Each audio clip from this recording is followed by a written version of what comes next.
The next 4 classes are destructions classes. Destructions are any technique that will take out a part of the other person's body for about 20 some minutes or longer.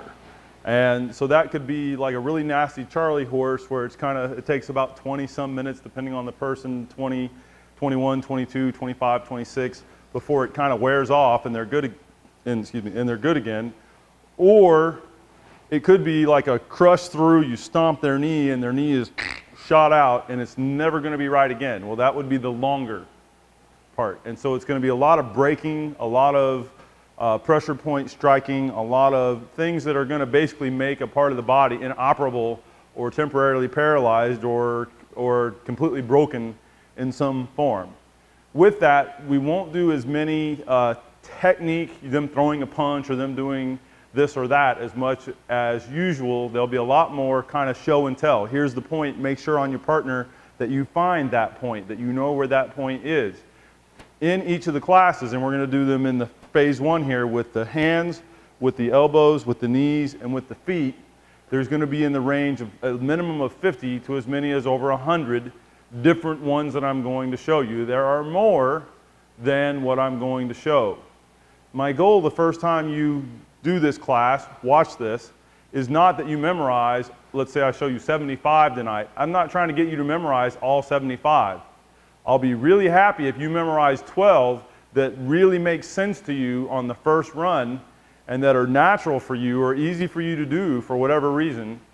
And then when you watch through again, you pick up some more. And then you watch through again and you pick up some more. And the idea is to make it, in the first place, is to get exposed to them and begin to get an idea for where these places are on the body and how to find them and how to access them and take full advantage of them. And then from there, it becomes how to make that into a complete working knowledge so that whenever you're doing any of the rest of our material or whatever self-defense type arts you would use, that you will employ those things naturally as part of what you're doing in the flow of what you're doing, not separately. In other words, if we're going to do a pressure point knockout, only on some very specific ones, some of the one-touch knockouts specifically, will we go, I'm going to try to hit that area and I'm going to try to hit that area like this. Most of the time, it's I was doing whatever else I was doing, and the only places I'm hitting are the sweet spots like that. So I'm always looking for the destructions unless I have some really good reason that I'm purposely not doing that at the moment. I want the destructions in every part of my motion already, and you make it second nature so that now when you move or have to move to defend yourself, you're moving with that idea, not having to think about it. It's where and how you're moving to begin with. So we'll begin with hand destructions. And the way I'm going to do this for you is I'm going to kind of show you a hand position, and we'll use that hand position to find the different points, and then we'll do another hand position, and by the end of it, we'll do a free flow of positions. In other words, more of a just kind of a moving some and getting a feel for it while you're not being quite so specific in your thought, but yet you're trying to move in ways that are going to lend itself to using the destructions.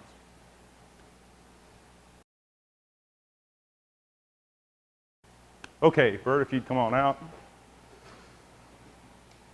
He walks out very trepidatiously. That's probably not a word, but Bush would have liked it. Hold your hands up like this, and if you would pull the sleeves back so they can kind of see. I'm going to start with the end fingers. Now, also, you as a person looking at this might go, a person taking the class, I don't want to use those fingers to hit very much or anything. Okay, for now, don't.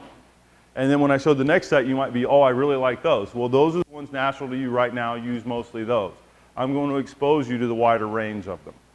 So with this hand position, I'm doing this. And the way to think about this, a lot of people, they try to get like a straight in kind of a punch, and they do that on something hard, and their knuckles kind of hurt.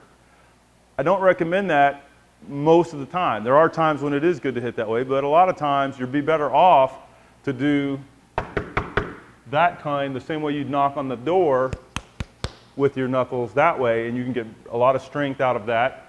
You can feel that for yourself, have your partner hold their hand out, and this way, and then even though it's on an area that's soft so it can deal with it better, it's clear enough that if that's on a point, that would be a problem. So you can do that with your partner real quick and we'll continue on. Okay.